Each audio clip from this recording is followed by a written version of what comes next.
Bat family, and welcome to Holy BatCast, brought to you by Real Fans for Real Movies. You can visit our website, holybatcast.com, and also find us all over social media on Facebook, Twitter, X, Twitter. No, I already said that. Twitter, X, Instagram, YouTube, Facebook, yeah, all those places. You know, same as always. If you're a big fan of the show and you want to support us, you can do that on Patreon. You go to patreon.com/holybatcast.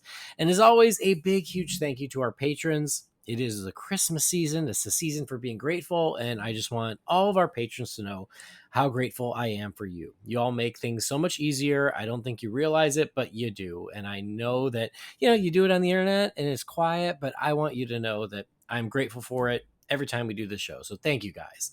We're also part of the Real Fans Podcast Network. You can check out all those shows at rf4rm.com.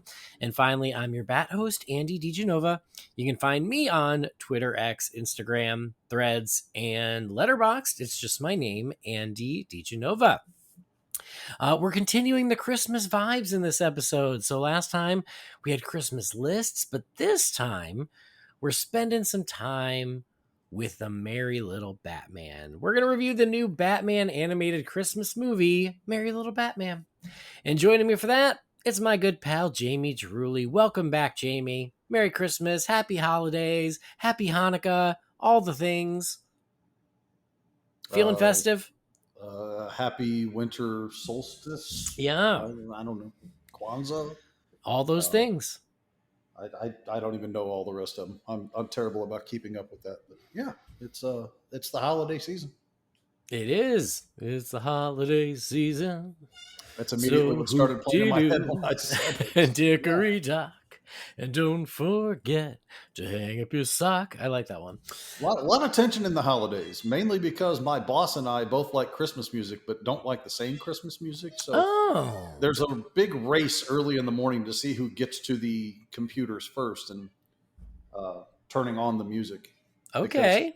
And if we go with his choices, we listen to country Christmas all day.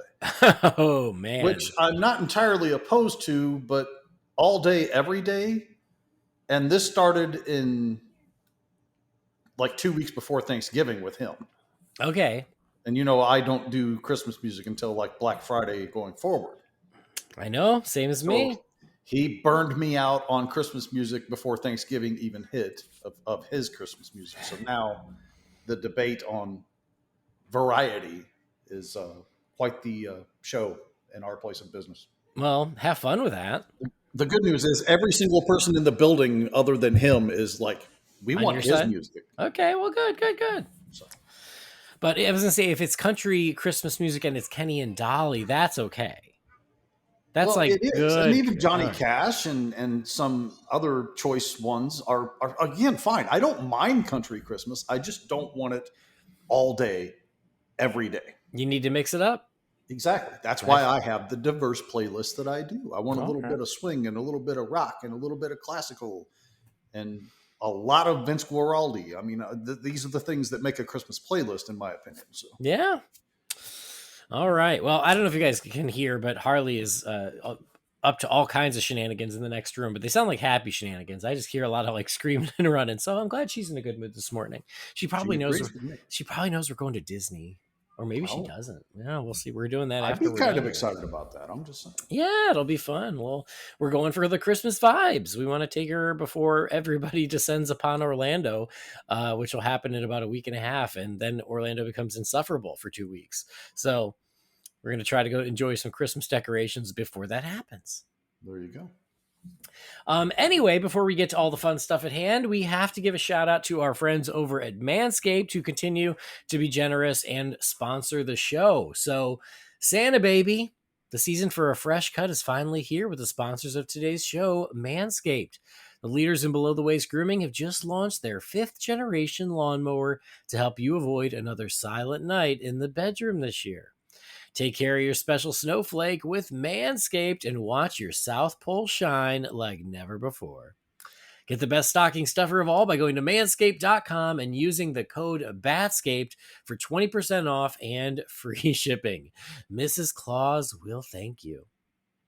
All right. I mean, all things said, it is perfect gifting options at Manscaped. If there's a man in your life, and maybe whether it's a man like who's a spouse or a brother or a father, you don't have to get them all the ball trimmer. There are also wonderful face shavers and face trimmers that are so useful and so great, and I love them. And so you can go to Manscaped, do a little gift shopping, or if you are a man, buy yourself something.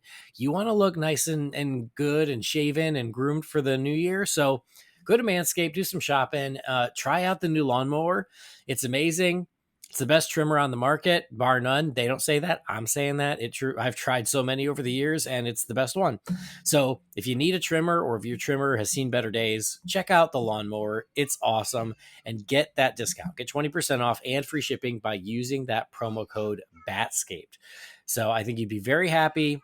The boxers also, as my old boxers get thrown away, I've been replacing with Manscaped boxers because I just like them that much. So all their stuff is great.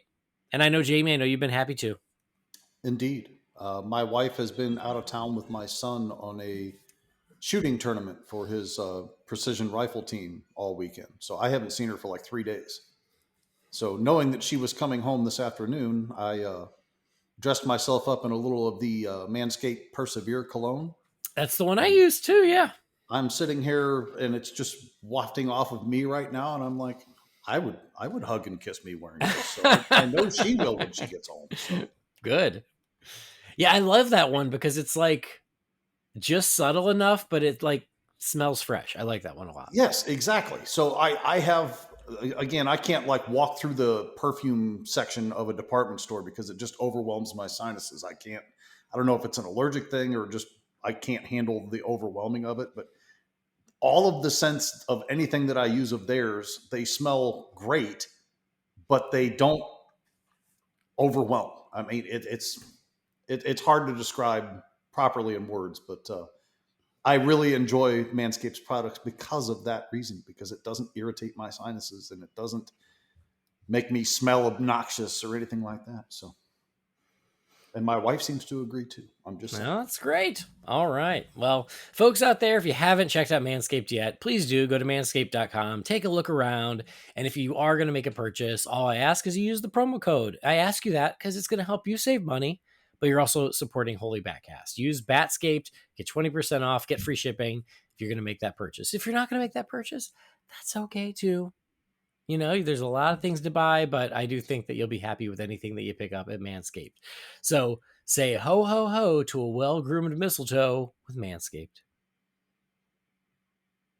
All right. Ready to get Christmassy with Merry Little Batman with Damien and Batman and Alfred and a bunch of other people. Why the hell not is what I say. All right, so here we go. There is a brand new Batman Christmas animated movie on Amazon Prime. It's on Prime. It came out just on Friday, on December 8th, and so we're quick on this one. I'm proud of us. This is probably the quickest we've done any animated movie ever, maybe.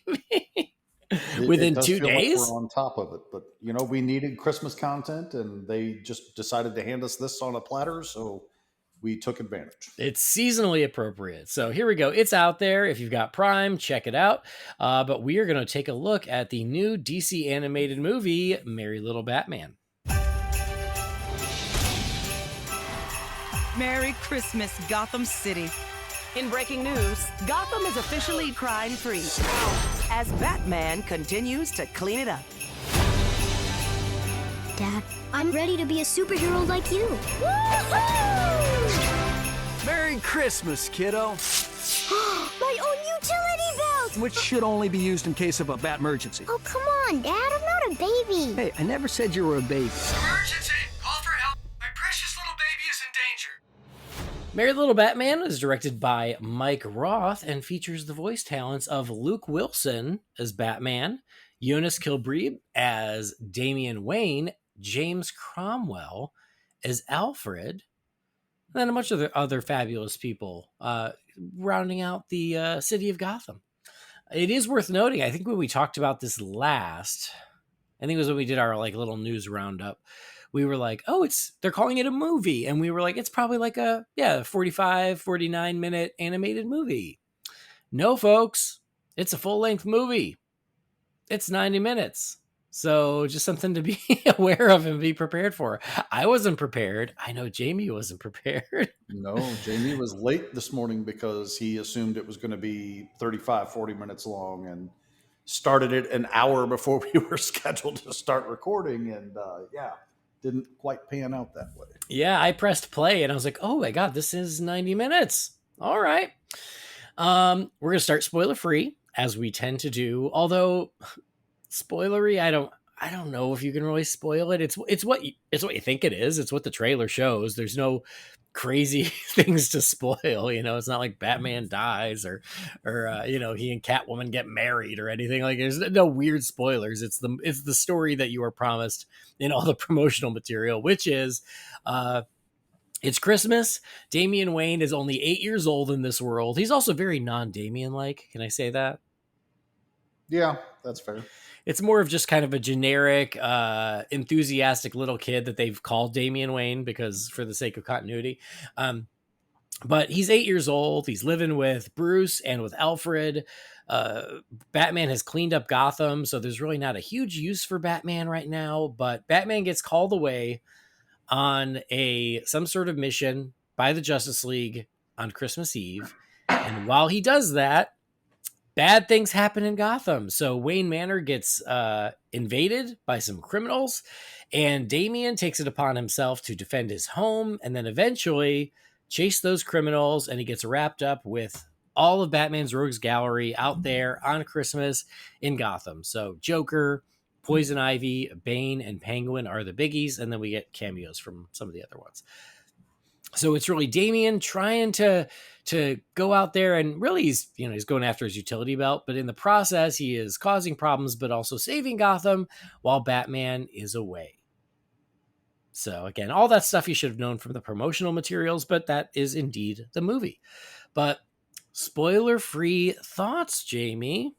Merry Little Batman. I really hope there's an audience for this thing out there.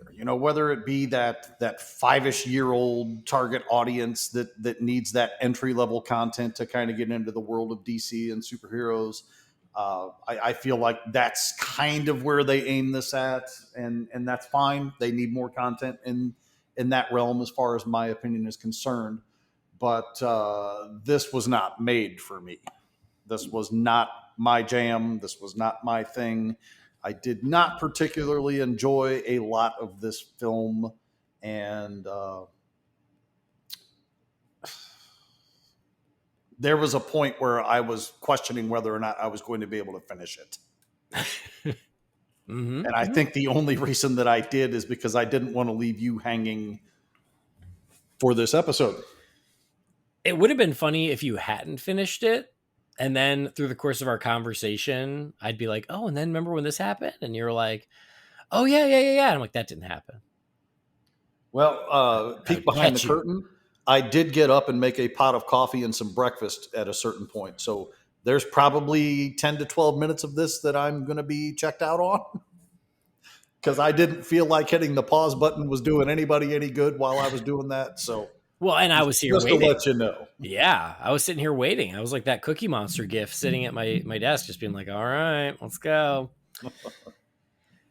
That's okay. I mean, I watched it. Obviously, I don't know the beat-by-beat plot breakdown by heart yet, but it's okay. We'll get the broad strokes, and it'll be all good. I've had an interesting journey with this project, as I think a lot of fans have. I will say, first of all, to your point, there are some fans who seem to be loving it, who think that it's great, and I think that's great. And to your point, I also hope that there are a lot of kids who are digging it.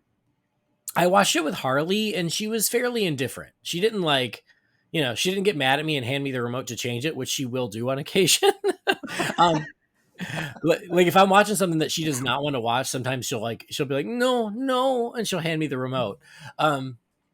This one, she did not do that, but she also wasn't watching it the way she does Moana or The Nightmare Before Christmas or this morning Prep and Landing. We were watching Prep and Landing, and she was glued to it. Those are really good. They're so good. For this, she kind of watched it, and then she went and played with her toys, and then she looked a little bit, and so she was kind of in and out. So undetermined how much she actually enjoyed it. But yes, I hope that for kids out there, there are a lot of kids who do love it. And like you said, it's a gateway for, for younger audiences to watch something Batman, especially at the holidays. And for years now, we have been saying more stuff for kids to get into Batman. And they did give us this. So even if it's not made for us, I hope that there are kids who get into it and it opens up the world of Batman to them. Totally. But I've had a complicated relationship with it because they announced that it was in production or that it was happening. And it was, Merry Little Batman, a new animated Batman Christmas movie. I was like, an animated Batman Christmas movie? Oh my, where do I sign up? I'm going to go to sleep until Christmas. I can't wait to see this because that's right in my wheelhouse. Like, you're talking my language. Those are things I love. And so just the idea of an animated Batman Christmas movie, I was all in on that. And then when they announced that it was going to Prime, I think that was the first time they revealed the first image, and the image was of Bruce, Damian, and Alfred. And we and many other fans were like, whoa, what? That's them? And so many people were even like, I didn't even realize that was supposed to be Bruce, Damian, and Alfred until someone told me. So yeah, we all were taken aback by the character designs. I think that none of us were quite expecting that. So that gave a lot of concern. Then the posters came out, and the posters were a little better than that initial reveal. And if you remember, I was like, yeah, the poster's better, but I just can't get the other pictures out of my head. And so I know that many of the fans were very concerned about the art style. Some were not. Some fans were like, no, great. I love it. It works for me. But a lot of fans, that was not the case. And for me, it was not the case. And so I got to the point where we talked about it last time where I'm like, you know what? I'm not crazy about the art style. It is not my jam. But I hope to enjoy the movie regardless. I hope to enjoy it because it's Batman and it's Christmas. Of course I want to like it. And so I started the movie. And there was that really fun, opening credit sequence of the bat flying around while this, I don't want to say modern. It was the Kinks. It was like a Kinks, let's say a non-traditional Christmas song. That's what I'm going for.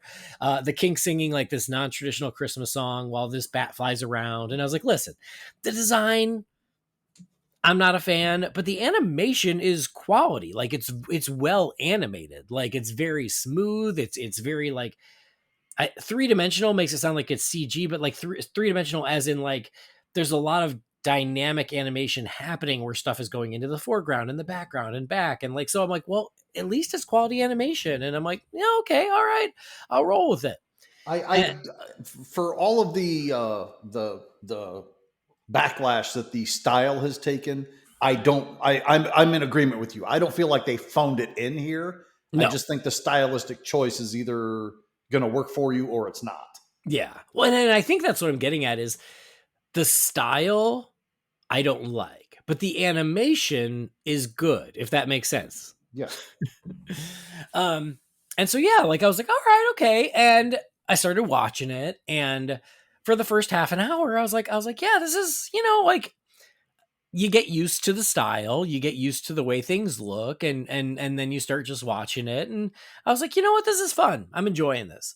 And there were some things that made me literally laugh out loud. There were a couple jokes that I was like, oh, okay. Like that I was not as big a fan of, but for the most part, I was like, all right, it's fun. Like I can get over the way things look because the animation is good and it's Christmassy. And I was like, all right.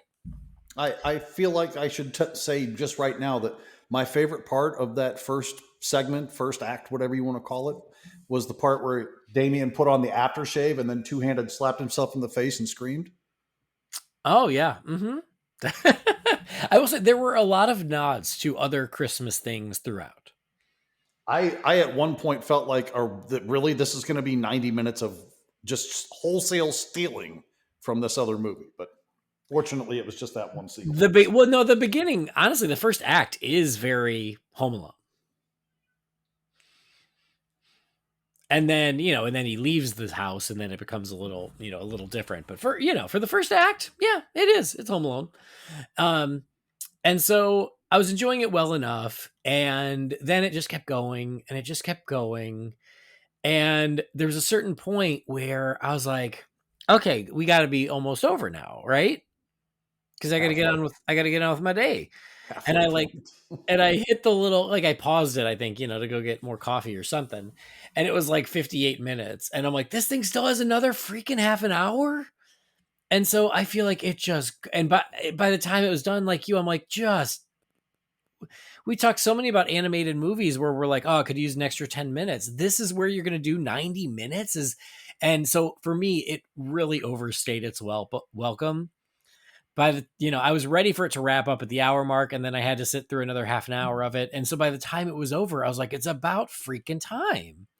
So it's weird. I didn't hate it. I didn't love it. It was okay is where I landed, because there were definitely points that I enjoyed it. I enjoyed some of the vibes. I enjoyed some of the Christmassiness of it.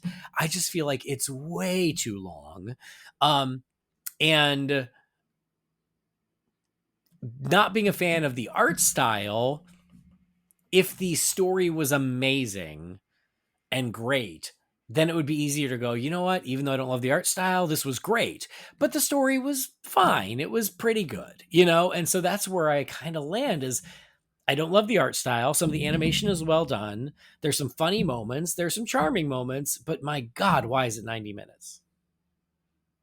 And that is honestly my biggest complaint about this is in the extended runtime of this film is enough plot and story to cover a 12-minute episode of Teen Titans Go. I mean, sure, but it kind of goes back to what we thought it was. We're like, if this was a 48-minute quote unquote movie, I think that would have been fine. I think there's enough in there that you could have gotten, just shy of an hour. But yeah, like it definitely feels stretched beyond what was there.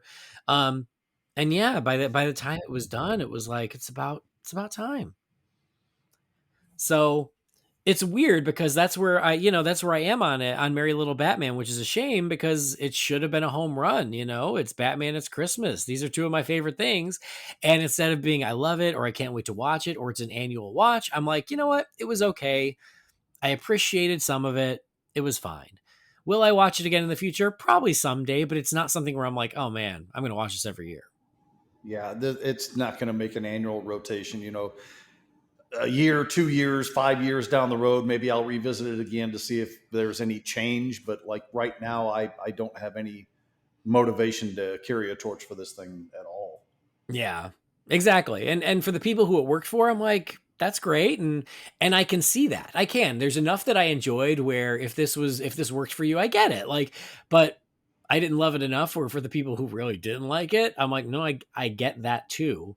And as is usually the case, I'm kind of landing in the middle of being like, it was all right, And I'll just throw out another outside perspective. My daughter was downstairs getting ready for work, and she like stood over my shoulder for a few minutes, and right as it was getting ready to close out, and I got through it, turned the TV off. She was over in the kitchen doing something, and I walked back in there, and she goes, "How'd you like your movie?" I was like, "It was not made for me." She goes, "That seemed painful."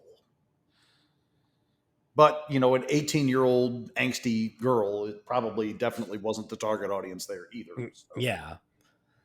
Yep.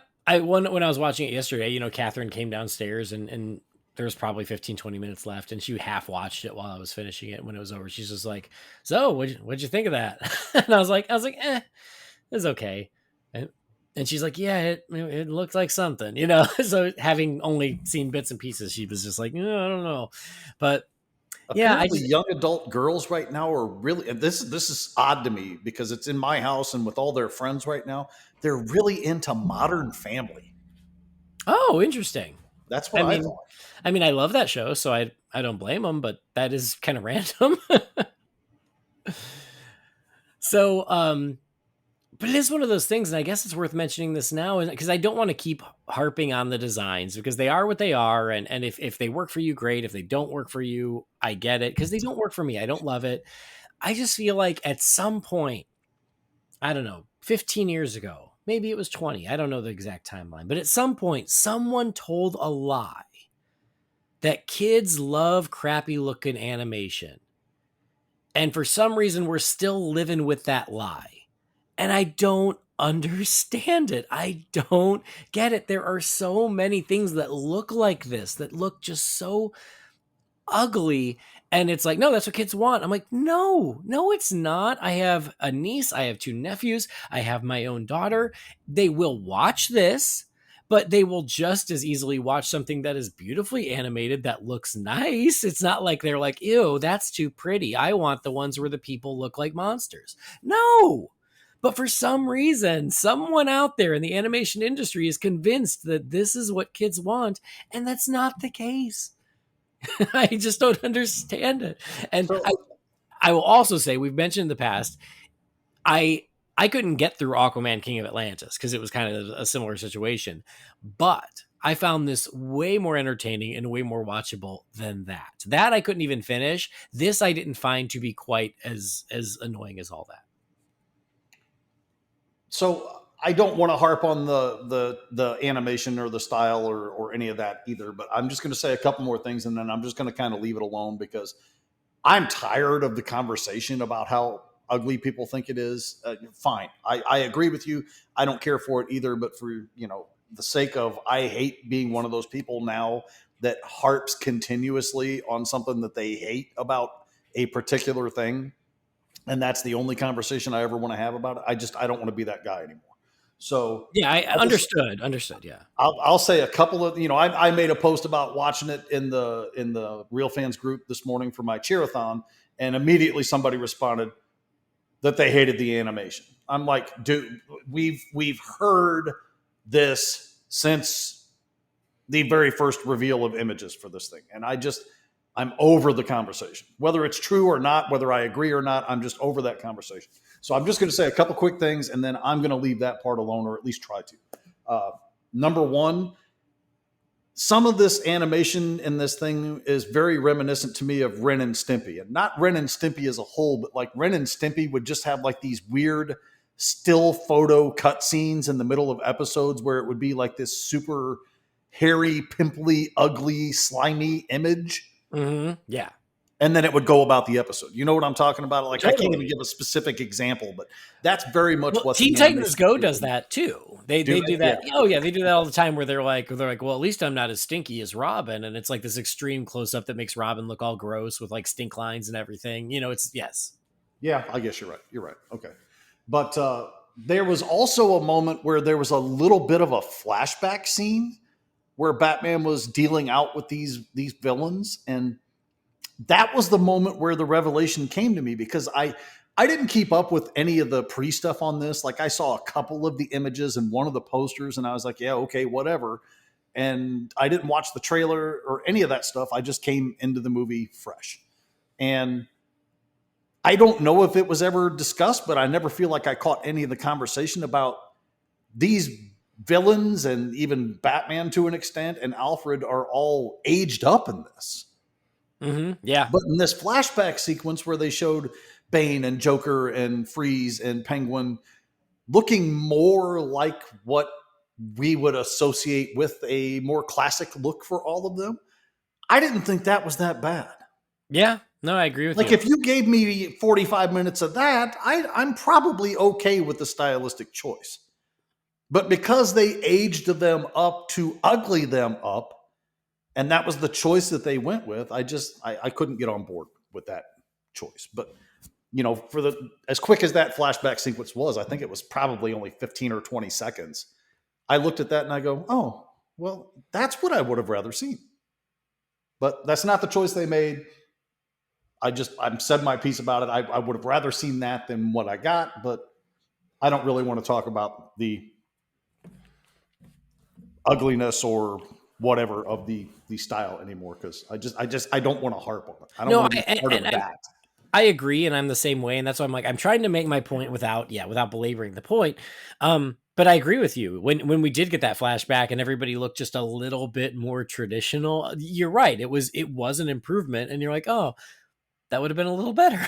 But as you said, that's not the choice they made. I want to make one other point, and then we'll move on, is just the fact that, like, you know what? it,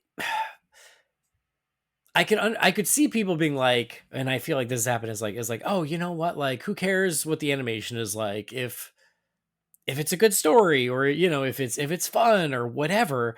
But like, when we read a comic book or a graphic novel, and no matter how good the story is, if the artwork doesn't work for us, if we don't like the artwork, that's 50% of the equation. So it's really hard to give something an A plus if 50% of what you've purchased the product for, which is the artwork, doesn't work for you. And I just want to say that about this, like, for the folks who want to be like, well, it's just, you know, who cares if you don't like the designs? If you like everything else, it's like, yeah, but it's an animated movie. The animation and the visuals is 50% of the equation. And if that doesn't work, that is a huge drawback. It's not one tiny little thing. It's not one bad joke. It's not, you know, one song that feels out of place. It's not one character beat. It's the way the whole thing looks. So it's not like, oh, who cares about that? It's like, well, I care about that. It's an animated movie. So therefore the visuals should matter. I see where you're coming from, and just to be a little bit of devil's advocate, I can forgive a lot in stylistic choices or artwork that I don't care for if the story is strong. I can get over that. You know, as everybody well knows, The Dark Knight Returns is one of my favorite stories ever. It's my favorite comic book ever. It's my favorite animated movie ever. I love The Dark Knight Returns. But I'm never going to sit there and tell somebody that I think that the artwork in The Dark Knight Returns is top tier and worthy of Hall of Fame conversation. Because Miller is, you know, I appreciate Miller's artwork, but I'm not ever going to tell you that I think Miller's on the par with the likes of Jim Lee or Todd McFarlane or John Romita or any of these artists over the years who are famous for being artists. Miller is more known for his writing. So if the story is strong, the writing is strong, I can forgive a lot in the aesthetic department, but I didn't think that this movie had enough going for it in that direction for me to get over it. Yeah, understood. What I'm saying is, film is a visual medium, whatever movie we're talking about, and therefore the visuals do matter. Fair. That's my point. But I would have forgiven a lot more in the appearance if I thought the story was worthwhile, and I didn't find the story particularly worthwhile. All right. Well, moving forward, we're going to speak freely. We're going to get over the spoiler wall, even though, again, I don't really feel like you can really spoil it. But just in case you're worried about that, we're going to start speaking freely about the film. So if you're worried, go check it out. It's on Prime. Block out 90 minutes and come back. But again, I think you're pretty safe. But now all is good, wide open, no worries on spoilers. Anything else you want to talk about, Jamie? Honestly, there were a couple of moments in this film where I did start to appreciate a lot more. And strangely enough, for the kind of movie that this was, it was like the quieter moments. In particular, the one that stands out in memory. And, you know, I just watched this thing, you know, I finished it, 35 minutes ago, and I've already forgotten probably half of what I watched. But anyway, the sequence where he's going to the zoo trying to retrieve the utility belt because it's been nabbed by Penguin, and he's like walking around outside the zoo and then inside the zoo, and the snowflakes are just slowly falling from the sky, and he's kind of, you know, walking with his head down, you know, lamenting about whatever. It just, in that moment, I thought it looked pretty good, and I just liked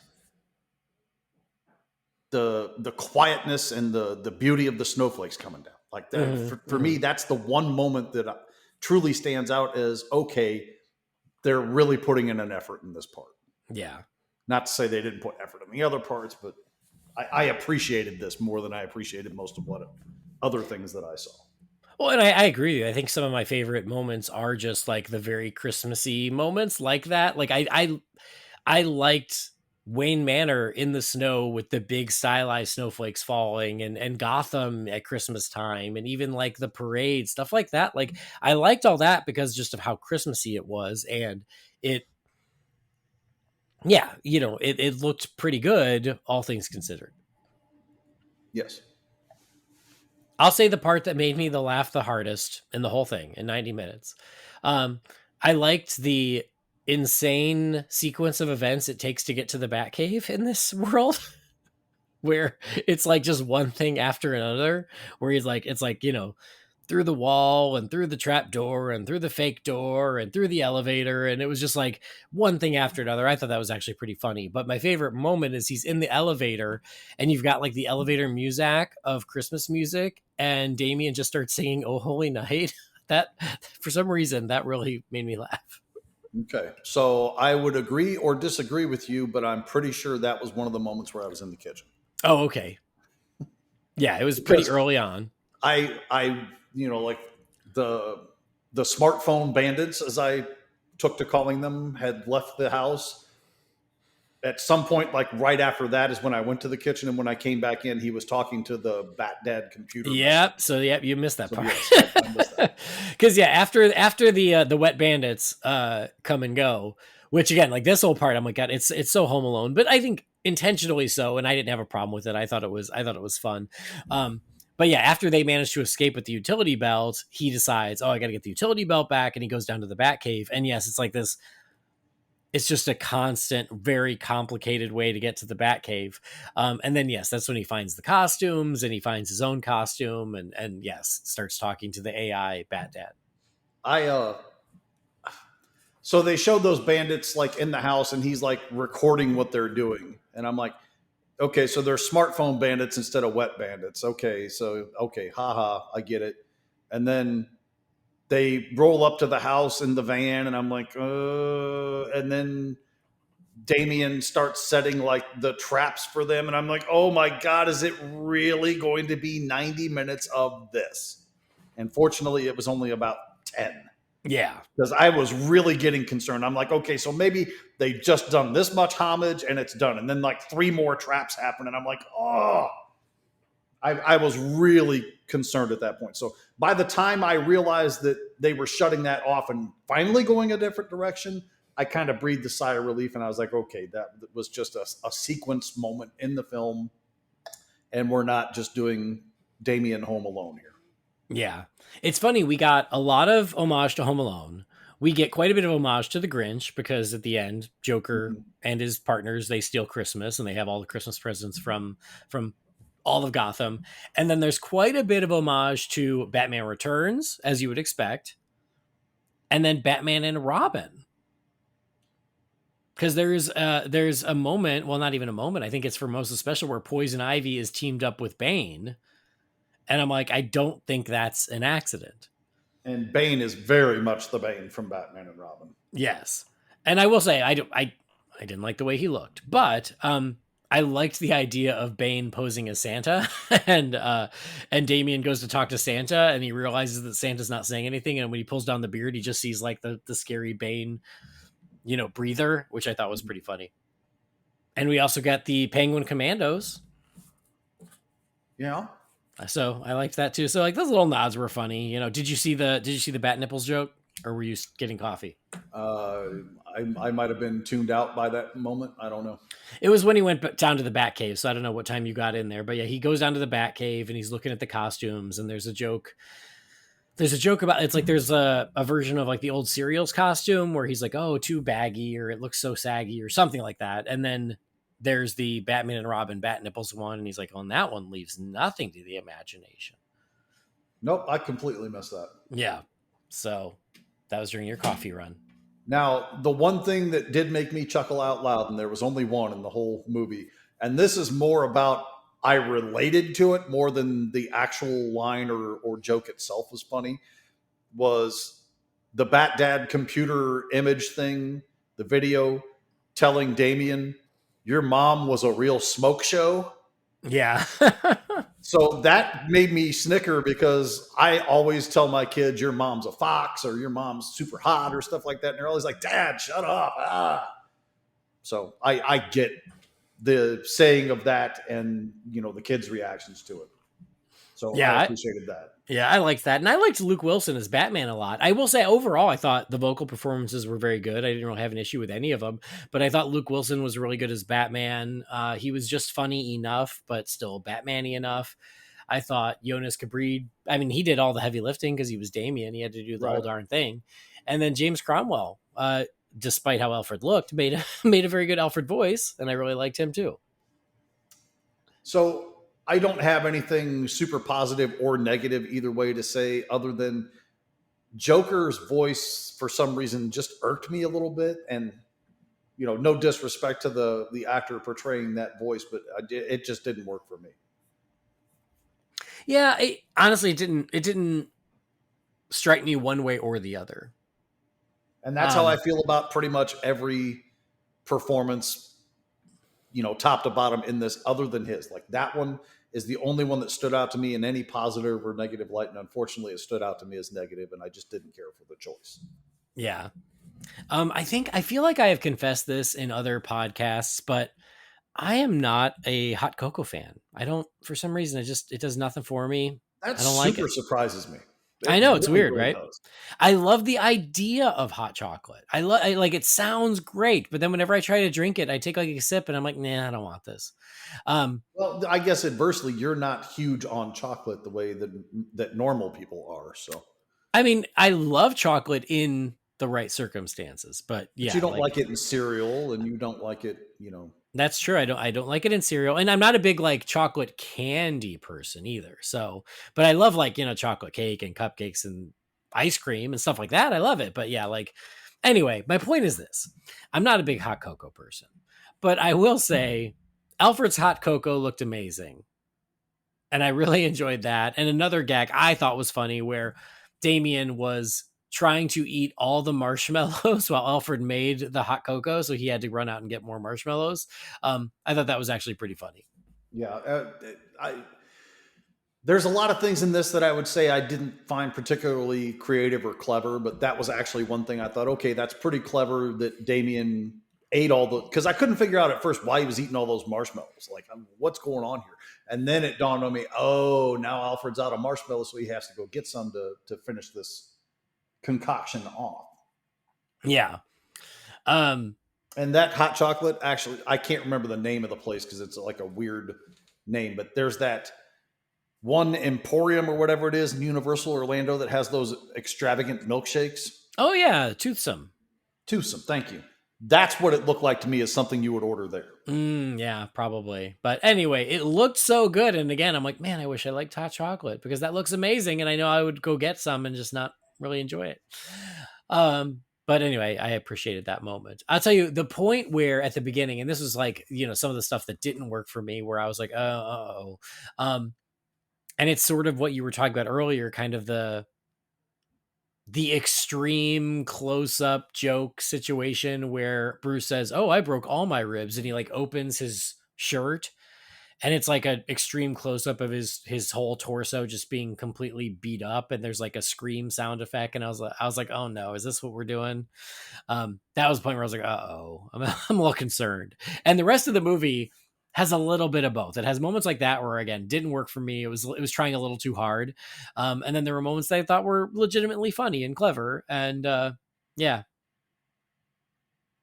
Did you see that part? Or yeah, I saw that part because my reaction to that in my own head was ew.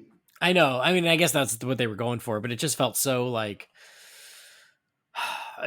again, it's sort of that like extreme, look how funny we are kind of thing. And I think that this, for me, I think that's part of the reason I didn't fall in love with the movie. It was just a little too much of that.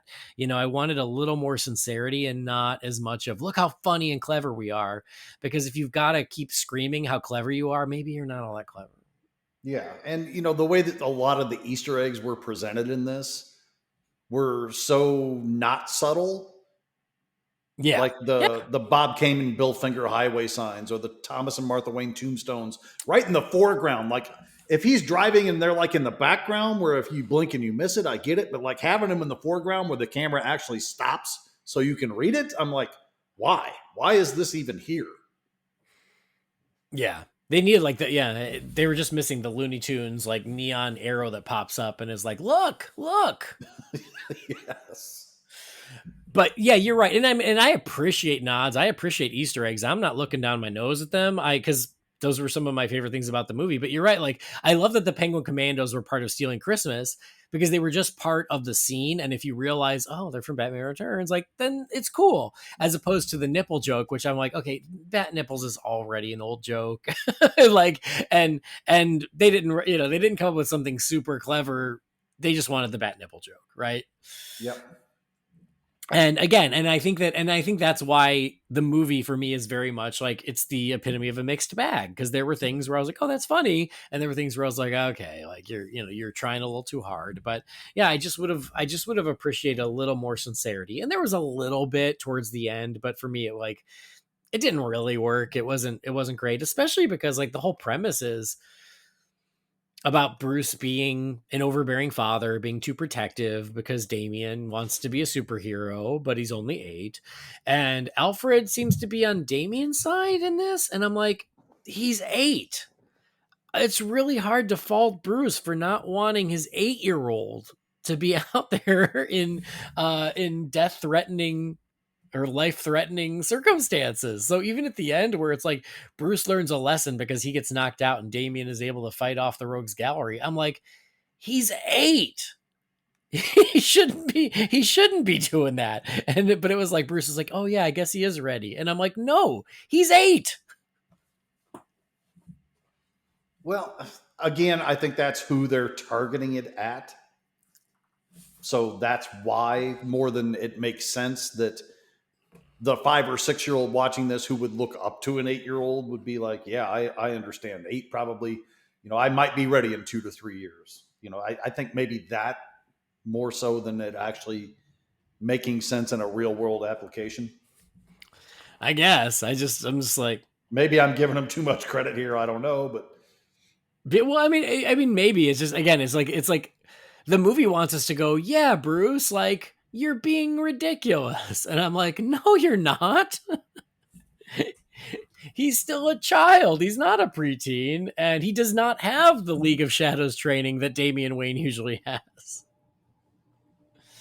So anyway, but I just thought that was funny. But we have Bearded Batman. Did you like Bearded Batman? Not my ideal choice, but that was kind of their way of aging him up. Like, their Gotham's been crime free for years, so he's like borderline retired ish. Mm-hmm. So, the fact that they acknowledged it a couple of times, Alfred and Joker both, that I can recall, was okay, I guess. I mean, not the choice I would have made again, but the fact that it wasn't just a weird stylistic choice that we're just supposed to go with and was never acknowledged, I guess I'm more okay with how it was done than that. Yeah, I mean, like, for me, like, for this, why not? I don't really care. I don't like it, like, as a normal thing for Batman, but for this, it didn't bother me. But what I liked is when he goes, I think it ups my intimidation game. And did you... The joke about the donut crumbs with that one was... yeah. Maybe a bit of a smile there more than an actual laugh. But do you get the reference of intimidation game? Maybe not. Yeah, that was the... I don't think it was the actual working title. I feel like it was the fake title for Batman Begins. I completely missed that. Batman Intimidation Game, or just Intimidation Game. It was like the code title that they used to try and hide that they were making Batman Begins. So I was like, that's like a perfect example of an Easter egg that's like, oh, that's only for, that's a deep cut, and they don't call attention to it. I thought that was fun. But yeah, and then Mr. Freeze shows up out there in the Arctic, and I was so excited. I'm like, oh yay, Mr. Freeze is in this. And then I saw him and I was like, oh, okay, maybe not. And again, back to like, they're making Batman and Robin references. Mr. Freeze, he does all of them, but with a wink for everybody who knows that it's Batman and Robin jokes. There were a lot of freeze puns going on in this. There were, but again, they were like obviously intentional freeze puns as opposed to like being done, for real. Right. And like Penguin in the ECV, I don't know. Is it funny? I don't know. Kinda. I don't know. It was just, it was again, one of those bizarre choices. And I don't feel like it was ever acknowledged until that flashback sequence. I'm like, why is Penguin in that? Yeah. Why is Poison Ivy with gray hair? Why does Bane look like his chin is like bulging out everywhere? They made all of these choices, and then the flashback sequence happens, and the light bulb went off in my head. It's like, oh, they're all aged up. Yeah. I'll tell you, I didn't quite pick up on that either for the same reason, because it was like Batman seems like his normal age. Damian is very young. Alfred's about normal age. So yeah, I didn't quite pick up that the villains were so supposed to be old until we saw the flashback. Because same, I was like, how do you not even make Poison Ivy's hair red? How do you miss that? And then there's the flashback. I'm like, oh, okay, so I guess her hair went white. Ah, I see. I will go out on record as saying that, I assume most of these, mainstay characters we assume are between 35 and 40 years old. Yeah. They say, I've heard it said that Batman is perpetually 39 years old. It just, the way that we view them. In the 8 years or so since this kid was born, these folks aged really badly, because if they're all supposed to be in their mid to late 40s, wow, that's rough. Well, if they all retired, you get old fast when you retire. Yeah, there wasn't anything keeping them on their toes. Batman wasn't keeping them on their toes. I'll also say, this thought I thought was very clever was at the beginning when he's like, oh, when I knew I was going to be a father, I knew I had to clean up Gotham. And so he does. And there's like a flashback of him doing that. And I appreciated that, like, Ace Chemicals became like some sort of renewable energy or something. And then Arkham becomes a daycare. Like, I thought that was actually pretty funny. Of like these old Batman, nefarious places that found a new life in the cleaned up. Did you pick up on the fact that the reporter was Vicky Vale? Yes. I didn't at first. It was like halfway through where like her name came up. I was like, oh, that's supposed to be Vicky Vale. Okay. I wouldn't have guessed that. To be fair, I didn't pick up on it prior to her name being on the bottom of the screen. Yeah. I was like, oh, okay. Didn't know that. But yeah, I mean, again, I don't have the beat by beat list of the of the things, but overall, again, it was fine, and there were moments that I liked and moments I was less crazy about, and much like a lot of things, the Batmobile and the Batjet were just so extreme, I guess, to be funny. Like the Batmobile was like almost a locomotive for some reason. Yeah. But I appreciated that the bike launched out of it like a bat pod, and Alfred even calls it the bat pod, which I thought was nice. Mm-hmm. But yeah, so a couple of the action pieces, if you will, like when he went to visit Santa to try and get the information, and it kind of turned into a showdown with him and Poison Ivy and Bane. I didn't mind that sequence. I thought it was pretty well done. I especially liked the thing where he was sitting on the top of the train with his fist out, coming toward Bane. And it's just like, he gets up and the fist hits Bane in the face. It just goes tink, and he goes by him. And it's like, you're like, okay, well, what did that do? And then you realize that Damian had wrapped a cable around Bane's ankle so that he fell down in that moment. It was just, the punch was just a distraction.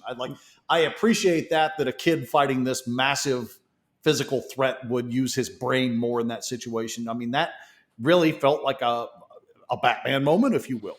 That he had to rely on something other than raw strength or fighting prowess to succeed in that moment. So I appreciated that. The sequence where Batman and Damian are taking on the villains at the end, I enjoyed most of that. And then, leading into that where they're delivering the presents, and Damian mentions the thing of, you and Joker swear that you're mortal enemies, but I really think deep down the two of you like each other. I'm like, well, that's a really weird approach to take. And then they kind of play it off that, deep down, he just didn't want to be alone at Christmas. And I'm like, oh, well, they're going to tug on the heartstrings a little bit. And, whether or not it works for you that Joker's having Christmas dinner with Gordon and Batman at the end, I didn't mind that. I mean, if you take the whole thing, much like we do with so many of these other Batman interpretations that we watch and read, as an Elseworld story, I can deal with that. They're showing the Christmas spirit. It's a time of forgiveness. It's a time of embracing your loved ones, inviting in strangers, if you will. I mean, I guess that moment worked for me more than it probably should have, just because I'm a softie about Christmas and those types of things with Christmas. So Yeah. I didn't mind that. And I would imagine that, some Batman purists would be like, oh, that would never happen. But,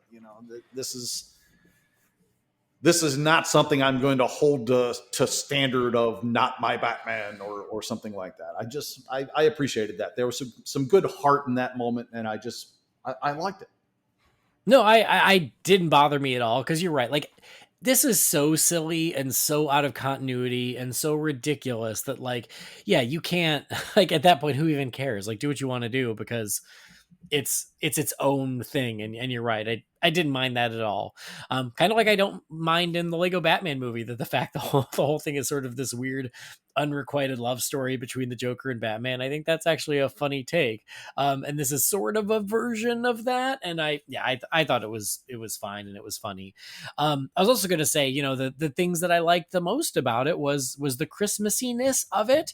And what I liked is that they found a reason within the story to do a lot of Christmas. And so you've got Christmas at Wayne Manor, and you've got Christmas in the streets of Gotham. You go to the department store where it's very, very Christmas. You have the Christmas parade. And I think it was kind of what I said when we talked about, like, oh, someone asked, what would you do for a Christmas special? And I was like, well, I would find an excuse to hit a lot of different Christmas tropes within the same story. And I do think that this did that, and I did it very well. I think it was very intentional of, like, it's Christmas, so we have to hit these different, very, a cliche makes it sound like a negative because it's not a negative, but these very classic Christmas locations, events, things like that within the story of Damian trying to chase down his utility belt. And I appreciated that. And, I agree with you 100%. And the holiday celebration and feel absolutely was not shortchanged in this. No, and that's what I liked the most about it. If I'm going to revisit this in the future, that's why I will revisit it, is for just the level of Christmassiness throughout, because that goes a long way. I feel like if I can ever, return to this and come to any real appreciation for it, I feel like it will be that holiday screensaver I have on while I'm doing something else. Exactly. I don't comprehend me sitting there for 90 minutes every Christmas watching this intently or getting chuckles out of it repeatedly like I do with stuff like Elf or Christmas Story, things like that.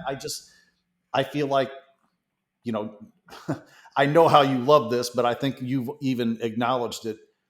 Much like a Mad Monster Party at Halloween, is the ultimate Halloween screensaver. I feel like this could be very much a Christmas screensaver type of a watch. Totally. And I have a lot of holiday things like that for both Halloween and Christmas, where, like I said, I love Mad Monster Party, love it, but it's hard to sit and focus and watch it intently. It's just pretty. And so it's just fun to have on, and you kind of come in and out. And I have a lot of stuff like that with Christmas, like where there are Christmas movies that, like, I like fine, but I'm not in love with them. And so they're ones that I put on while I'm wrapping presents or decorating the tree or doing other things. And this could very much fall in that category is I'm like, well, yeah, let me pop it on because we got to go do this other thing or whatever. I think this is perfect for that. Yeah, I agree. Now, that one more thing I want to acknowledge, and I'm surprised you didn't say something about it because I know you have a tendency of being a little more touchy about this subject than most. At some point, we need to reverse this Jim Gordon disrespect. Because too many of these animated series are pushing the idea that Gordon is useless or broken or something along those lines. And I'm not going to eat this one's lunch for saying that, Gordon, he just throws it in my lap. He relies on me to do it. And, he opens the blinds and, they're screaming and things are on fire and everything. And he closes the blind. And he just turns around. Oh, okay. And he flips the bat signal switch. And then he sits with his hands behind his head, kick back.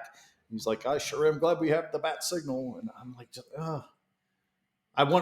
in that moment, I literally was wondering how you would feel about it, because I know sometimes you get a little bit testy about Gordon being put back like that. Yeah. I mean, because I love Jim Gordon, and you know what's funny is I have mixed feelings on it here. At the beginning, when Batman does make that joke of like, oh, why would you call Jim Gordon? All he ever does is just throw it to me or whatever. And I was like, I rolled my eyes because I was like, that's kind of cheap, but whatever.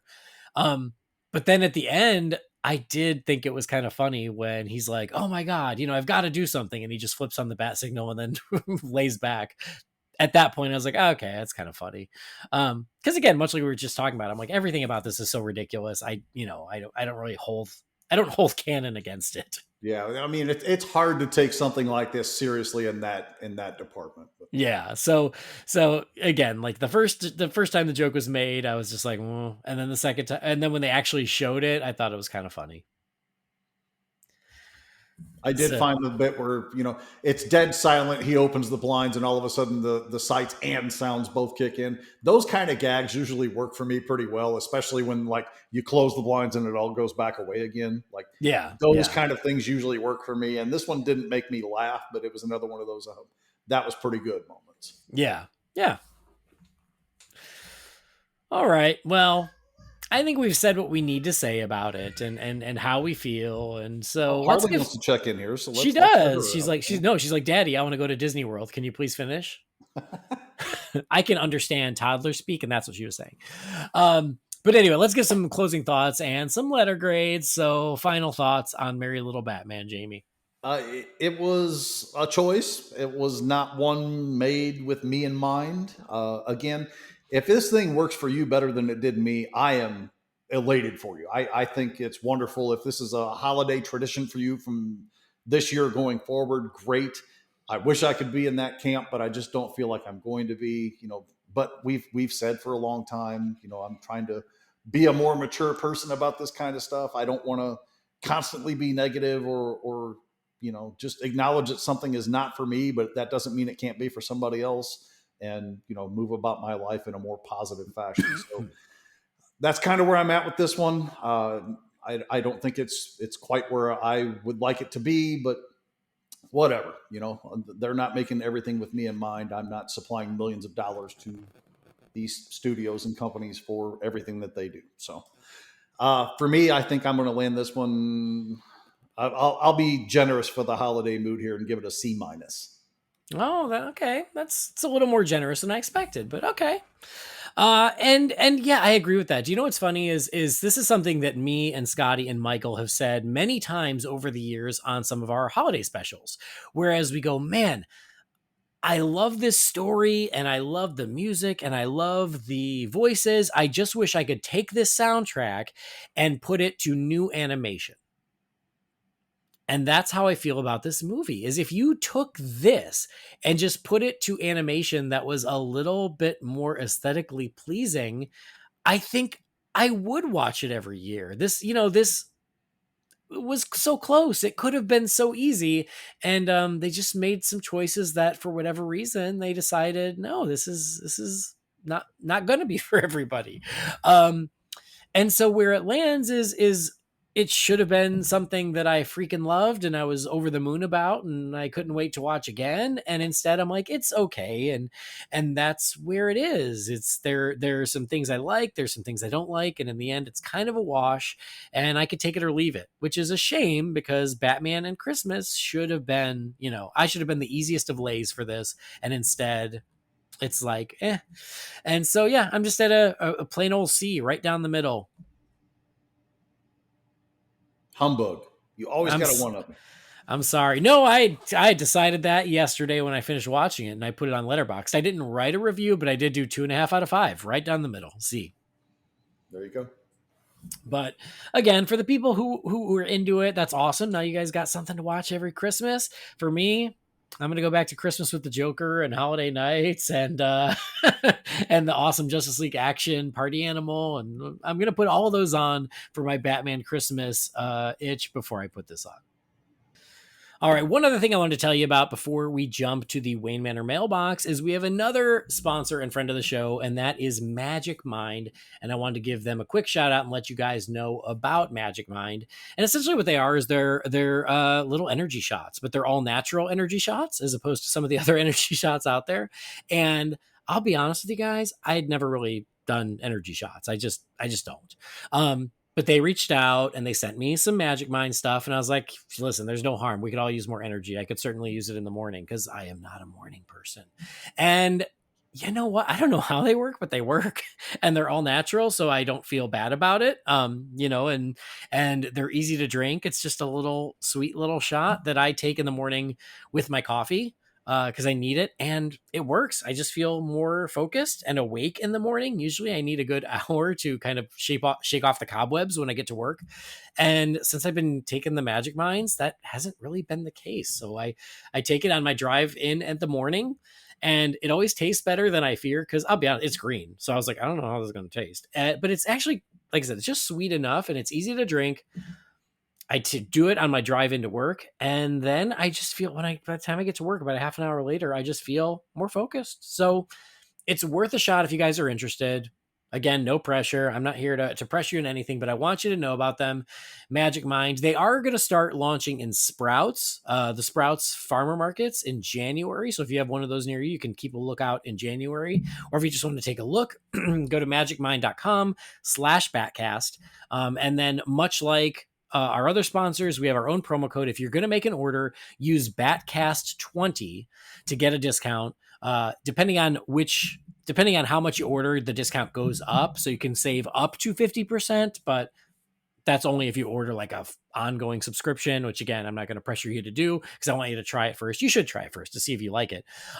But yeah, if you're going to go there, you want to give it a shot, use BatCast20 to get a discount. You get the 20% off immediately and then up to 50% if you do the subscription. And again, for someone who's never really integrated energy shots into my life, I just haven't. I just don't know. I didn't know what to do with them. I usually just stick to coffee. It's nice because especially in like the middle of the day, like that 2-3 p.m. moment where you also need a little pick me up, instead of going and buying another coffee, you can take one of these and it really does help. So give it a shot if you're interested. If you don't, again, no pressure. It's all good. We still love you, but magicmind.com/BatCast. And again, that promo code is BatCast20 if you are going to give them a shot. So thank you to Magic Mind for reaching out, and thanks for making this and for sending me some, because again, I have found it very useful. Cool. And Jamie, yours is coming. So when it's coming, I'll be interested to hear how you like it. Same, because I actually do participate with energy beverages. Oh, do you? But only one in particular. Okay. So I'm interested to see how these will stack up with those. And someday I'll explain the entire story of why I only go with this one particular one and why I don't drink it as often as I used to. All right. I will be interested. But yeah, this one, at least it's like guilt-free, which is nice. So anyway, now we're going to check in with you fine feathered finks and crack open the Wayne Manor mailbox. It's time again for the Wayne Manor mailbox. You've got mail. Derek, what is a letter for me? Maybe temporary. She wrote a letter. You're one hell of a messenger. This is all, Master Wayne. All right, the first email here is from Dave Chambers. It says, "Hey, Holy BatCast family. First, Andy, my thoughts and prayers are with you as you grieve the loss of your mother. My mom passed away in June of 2022, and I know how hard this moment can be. I'm thinking of you, man. Secondly, Merry Christmas and Happy New Year to you, Jamie and Brendan. You guys put a smile on my face every time I turn on a podcast. I've been listening to you guys talk all things Batman since 2015, and life would be a little dimmer without you. Thank you for all that you do for the Batman fan community. And Andy, know that I am jealous of you that you have the Batman and Robin set already. I'm hunting down every GameStop at the moment looking for them, even though I already have the pre-order. But this Christmas, I've gone down a rabbit hole that is the Schumacher era of Batman. I have the comic adaptations and the souvenir magazines coming from eBay. I went and got the Hot Toys Sonar Suit Batman, and I'm going to be patient and open it on Christmas Day. It's going to be truly a Batman Christmas to remember. Again, happy holidays, Holy BatCast crew, Dave. Thank you, Dave. I love this. No question, but all kinds of good Christmassy vibes. I certainly appreciate the kind words about everything happening right now and with the loss of my mother. Next week, I head back to Illinois for our celebration of life for her, which will be good and sad, but it'll be nice to, see her off in style. But certainly do appreciate that. And really appreciate the kind words about the show between me, Jamie, and Brendan. That means a lot. And one of the nicest things I've ever heard is that life would be a little dimmer without us. That honestly, I couldn't think of a better compliment than that. And I hope you know that means a lot to me. And how fun that you're jumping down the Schumacher hole for Christmas. I think that's so fun. I think I've said this recently. I felt the same way as I've kind of gotten nostalgic for those movies, even though they're not my favorite movies. I love all the merch and stuff around them, even if the movies aren't the best. And yeah, I was unreasonably excited about those Batman and Robin McFarlane figures. I already posted them on social media. So if you guys are listening and haven't seen them, you can go check the Holy BatCast Facebook and Instagram and Twitter. I posted them when I opened them. They're beautiful. They're so well done. I hope that they sell like crazy, so that way they do a Batman Forever set and a Batman Returns set, and they kind of work their way back through those films, because they're really cool. So enjoy all the fun Schumacher Batman merch. I think that's great. Anything to add, Jamie? No, thank you for the kind words. Glad we can contribute to making life a little brighter or a little more positive. And don't expect me to get on board with this whole Schumacher love fest thing. That's okay. You don't have to. That's not going to be me, unfortunately. Well, I mean, I was excited about those figures, and you know who was the first one to give me shit about it? Brendan. Brendan? Yeah, Brendan. I was like, dude, settle down. You've been sucking off those movies as long as I met you. Yeah. He has an unreasonable love for those films. But hey, more power to him. Yep. Most people probably think I have an unreasonable love for The Dark Knight or The Dark Knight Returns. So whatever. We all have unreasonable love for all kinds of Batman things. Next email here is from our old pal Bat Sam from Boston. It says, "Hey Bat Crew, please settle this once and for all, just for funsies. Could Batman beat up Iron Man?" Scientifically speaking, the answer is an obvious yes. This is evidenced by the fact that Batman kicked Superman's ass, and because kryptonite is not in Iron Man's arsenal, Superman could easily beat him up. So therefore, by the transitive properties of ass kicking, Batman could beat Iron Man. However, the question is, how would he do it? Admittedly, Batman's tech doesn't match up to Iron Man's. My thought is that Batman would start talking to Tony, trick him into taking off the suit to go head to head or something. But is Bruce smarter than Tony, the guy who figured out time travel? Thoughts? Happy holidays, friends. Bat Sam from Boston. Oh my God, throwing us a tricky one, a curveball there just for the holidays. Sam, Jamie, I'm very curious to hear your thoughts. Batman versus Iron Man. This is a no contest, guys. Come on. Listen, those of us old enough to remember a little publication called Wizard Magazine, I remember there being a tizzy that sent ripples throughout several issues of that magazine's editorial section, because somebody that writes for Wizard Magazine, I don't remember how the conversation started, but he said something pretty much to the effect of, Iron Man could single-handedly wipe out the X-Men. Oh, wow. Yeah. Wow. Oh, my God, the ripples that sent. You couldn't walk into a comic book shop for like 2 or 3 months after that without people going, is this guy freaking serious? Like, could this actually happen? Let's discuss why this would not work. People writing in letters. I mean, it was crazy. So that was like one of the first like really big non-localized debates that I can remember seeing on who would win a superhero fight. And ultimately, I felt like there were no less than a dozen of the mutant characters who could beat Iron Man without anybody else's help. So, yeah. And I think later on the guy retracted. He's like, if you take the telepaths off the table, Iron Man would mop the floor with the X-Men. So then he was like, backing up on his words a little bit. So it was an ongoing thing. So do I think that Batman could beat Iron Man? Yes, I do. Do I think a case could be made for Iron Man putting up a good fight against Batman? Yes, I do. But I mean, Batman has dealt with so many threats of so many levels, from purse snatchers to gods over the years. Mm-hmm. I don't feel like Iron Man is even in the conversation for one of the bigger challenges Batman has faced in his illustrious 80 plus years at this point. Yeah. I mean, of course, I am going to agree. I'm going to say that Batman can beat Iron Man. I feel like there was a graph that was making the rounds a few years ago where it was like Iron Man is a genius and he's got tech. Batman is a genius with tech who also is a master at multiple types of fighting styles from around the world. And so the genius and tech part cancel each other out, and you've essentially got someone who is a master at endless fighting styles versus a guy, and Batman is going to take him. But yes, like, they're different types of geniuses. Like, Iron Man's, I think, tech genius is not the same as Batman's genius, but Batman is the strategist. Exactly. Notice how, if we're going cinematic Iron Man, because I'm assuming, obviously there's people out there that have read or are currently rating Iron Man, but I feel like most of us are going to base this off of the cinematic Robert Downey Jr. version, which is fine. That's the popularized. That's the one that's brought Iron Man really to public light. So that's not unfair to do. What happened in the first Avengers movie? Tony was out there doing his job, but at one point he let Captain America take over because he knew Cap was the right guy to devise what strategy that they needed going forward.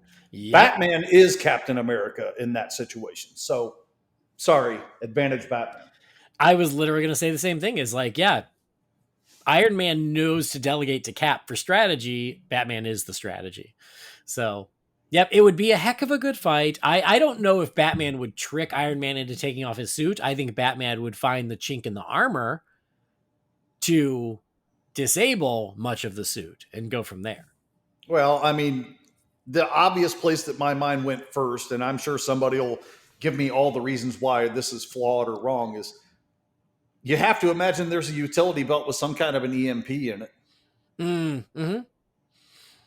And now somebody's going to say how Iron Man's suit or force field is EMP proof, and this debate could be never ending because it really just depends on who you want to win the fight. Totally. But you could make the argument for it happen. Yep. That's why I threw in the caveat of I'm sure you can make cases for points where Iron Man has an advantage and would win this showdown. Yeah. But the truth of the matter is, like with any comic or anything else, it's just going to come down to who the writer wants to win. Totally. Yep. But the right answer is Batman. Correct. Okay, great. I'm glad we agree. All right, we're going to do one more email here so I can take my kid to Disney. This one is from our pal Mark Bickford. It says, hey guys, Andy, first I wanted to send you my heartfelt condolences on your mom's passing. I know where you're at. My mom passed in the summer of 2016, literally between the releases of BVS and Suicide Squad. And while the feeling of loss isn't so fresh, I still miss her every day. But that story you told about her lying there as you recorded a podcast is something that you can hang on to more than you know, because your mom spent one of her last good days with her son as he did something he loves. In years to come, when Harley develops real interests that don't involve her alimentary canal, what does that mean? I don't know what that means. I don't know. And you see her joy as she hits a home run or wins a chess match or draws an awesome picture of Batman. Or let's pray she doesn't go down a dark path, Wolverine. Capture that feeling that you then have in your heart and realize that that's what your mom had in hers as she left this earth. May God bless all of you and yours as you make your way through the holiday season. Now that I've said that, let's talk Batman toys. I loved your recent episode with your Christmas lists, and it reminded me about what I wish I had as a kid. I told you before I was already an adult when Batman 89 came out, so my childhood Batman stuff was basically what was still around with the 66 styling, but I also got to have some of the awesome 70s Mego action figures that were more Barbie-sized. But really the toy I wish I had most when I was a kid was the Mecha utility belt set that's out now, or for that matter, any Batman utility belt. I'd gotten an awesome cloth Batman Halloween costume, basically a big one piece with a cape and a plastic Halloween mask instead of a cowl, but the utility belt was just printed on. I would have loved to have one that I could have played with. I also loved hearing your discussion of the hand-painted rhinestone-studded Batman jacket, and while I was working in 1989, I didn't have $500 to spend on any jacket, and if I did, it would just be tragic now because there's no way the size I would have ordered would still wrap around me 30 years later. I hope you've watched the trailer and sneak preview scene that were released for Crisis on Infinite Earths, and I'm looking forward to hearing you discuss them. Also, have you watched Titan Season 4? Do you plan to cover that on the show, even though Bruce doesn't show up? You've done the other seasons, and I hope you'll finish the run out. While I'm at it, did you watch Stargirl? Any chance you'd take an episode to talk about that? Obviously, there was no Batman involved, but it was a well-done DC show. Best wishes for a wonderful Christmas and a happier New Year, Mark. Thank you, Mark. And wow, that's a lot. Okay. I certainly appreciate the kind words about my mom again, and that, the way you framed it up was really beautiful. I didn't really quite think of it like that, but yeah, I mean, you heard I started to get choked up just thinking about it again. So I really do appreciate that. I'll leave it there so I don't cry. The fun Batman toy stuff. I'm glad you enjoyed that episode. We had a blast doing it. We love doing these toy episodes that we started a while ago, and I just think they're fun. So yeah, it is. I'm just going to throw my wish list in on there too. I want the entire run of DC and Marvel Mego figures. Okay, all right. The original ones, not the ones that cost like $30 to buy in the stores now that are like throwbacks. I want the originals.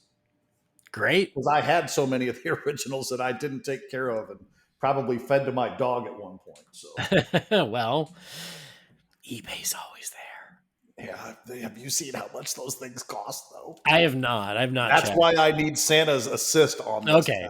Now. Yeah. Catherine said, no, it was a fun episode because you were very clear as to what you wanted and didn't want. And it gives me good ideas. And I'm like, okay, great. Glad we did our job. She immediately sent me a link for the jacket though. And was like, is this the one? I was like, yes, that's the one. But it was sold out. So apparently our episode caused other people to buy that jacket. I will say I posted the picture of the jacket that my mom bought me, the not $500 one. And I tried it on and technically it still fits. She bought it for me when I was 11. And it still fits. I mean, I wouldn't like wear it out and about, but I can wear it. It's better if I don't snap it, but I can wear it. And then, okay, some questions here. I have not seen the sneak preview scene for Crisis. I didn't watch that. I missed it, apparently, during this week, so my bad. Jamie, I missed out on it too, but I did happen to notice that it is now available for pre-order on Apple Movies or iTunes or whatever we're going to call it now. Cool. I am looking forward to it, though. I think it's going to be fun. Titan Season 4, yes, I watched it. I saw that show out to the bitter end, and I guess you're right. I guess we did cover all the other seasons, so I guess we could go back to do it. I just don't know how many people care at this point, other than you, Mark. I still have not finished it. I think I'm like 2 or 3 episodes into it, and I just got sidetracked. I haven't gotten past season 2 of Doom Patrol yet. I haven't gotten through season 4 of Titans yet. To acknowledge the Stargirl thing, I watched the first season of that, and I thought it was very good. Kind of got lost in the cracks, and I haven't picked up and ran through with the rest of that yet, but I did very much enjoy it when I was watching it. Yeah, Stargirl was great. I watched all 3 seasons. I loved it. I thought it was a great show. And yeah, you're right. I guess one of these days when on a quiet week or something, we want to go back and cover it. But yeah, Stargirl, highly recommend. Titans certainly had its ups and downs, but I think it ended strong enough. But yeah, and then like you said, I still need to finish Doom Patrol. I am on the final season of Doom Patrol, but I think I have like 6 episodes to go or something. And I still have to start season 2 of Superman and Lois, which I really loved the first season a lot. So I'm slacking. And I need to wake up and pay attention and get this done, because I have noticed that the DC films, and I mean pretty much all of them, are on Netflix right now. They're not on HBO Max. I saw that. All the weird contracts they've got where stuff goes in and out. But yeah, I saw a bunch of hit Netflix. I'm just saying, if those TV series start disappearing into randomness where I can't track what episode I'm on or anything else, I'm going to be in a real world of hurt there. So, yeah. But yeah, there's lots, and you have even more catching up to do than I did, because I did finish Titans and Stargirl, but Doom Patrol is still on the to-do list, and we're in it. But then the holidays happen, so right now I'm only watching holiday stuff because the clock is ticking. Sometimes, for pretty much 3 months out of the year, I get overtaken by scary movies and holiday films. Yep. And then for the tail end of December all the way through January, I'm trying to catch up on all the movies from 2023 that I didn't catch, so that some slave driver that does podcasting with me doesn't say you have to have all your watching done by this date so we can do our year-end wrap-up. So, I'll devote a lot of time to that. So let's just call it 4 months out of the year. That's where my watching is dominated. And then the other 8 months is me debating on whether or not I want to watch something that I need to get caught up on, or if I want to watch a movie I've seen 153 times again before I go to sleep that night. So anyway, thank you, Mark. And we're going to close the mailbox there. Got a couple more in here. So if you're waiting to hear yours, they're just going to be the next episode. So just be patient. But we got to wrap this thing up. Jamie, Merry Christmas. Thanks for watching Merry Little Batman and talking about it with me this morning. Yeah, man. It's good to celebrate the holidays with friends and loved ones. I'm going to take my little section to plug this week. Not myself, because I can barely be seen on social media anymore, but to tell everybody out there in a completely unrelated thing, but it's fresh on my mind. All y'all need to see Godzilla -1. Holy crap. That's all I can say. I can't wait to see it, but I'm not going to see it till it comes home. I know that. Okay, real quick. You know how Hunter and I oftentimes will be the polar opposite about things? Yeah. I was excited about the movie, and then I saw Hunter's reaction to it. I'm like, oh no, because Hunter loved it, and he thought it was fantastic. And I'm like, ooh. So I was super nervous going to the theater, and I sat down and I watched this movie in the theater, and I walked out knowing what the hype level was, knowing what everybody thought about it, and I still was totally unprepared for how damn good this movie was. That's good. Like I said, I'm looking forward to it. And I was so happy for it that it got extended in theaters because it's doing so well. But I was super sad for me because I'm like, oh, that means it's not coming home to digital as quickly as I had hoped. I would still be willing to bet you'll see it on digital by around Christmas time. Yeah, I think so. I hope so. Unless the engine just keeps on steaming along, in which case, good for it. And I hope so, because we could use more Godzilla content over here. So. Yeah. My hunch is it'll be part of my January catch-up watching. All right. Well, I already told you guys where to follow me. Thank you, as always, for joining us. Thanks for downloading the show or streaming it. Please do subscribe or follow the show wherever you get your podcasts. We would love that. Again, visit holybatcast.com or find Holy BatCast on Facebook, Twitter, X, Instagram, or YouTube. If you've got something for the Wayne Manor mailbox, you can send that to holybatcast@rf4rm.com. Our theme music was created by the talented Gaurav Venkateswar. You can find his work at gvtunes.com. And don't forget to check out our friends and sponsors. First, over at Magic Mind, go to magicmind.com/holybatcast. The promo code is BatCast20. Or to Manscaped, go to manscaped.com and use the promo code BATSCAPED for 20% off and free shipping. But that will do it for this episode, this very Merry Christmassy episode. Thanks so much for joining us. Thanks to Jamie for joining me, and we will see you next time. Same Merry Bat time, same Merry Bat channel.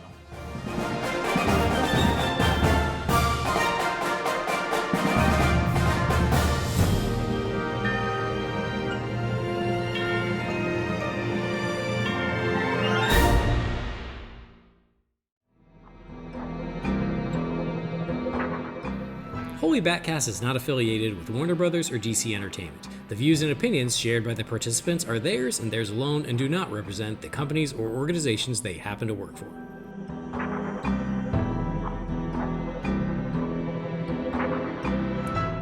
And I tell you now, when Harley sees Santa, she goes, oh, oh, oh. Oh. It's so cute. That's such a wonderful time when they start having the recognition of the things around them. Yep. Oh, glorious, glorious, glorious.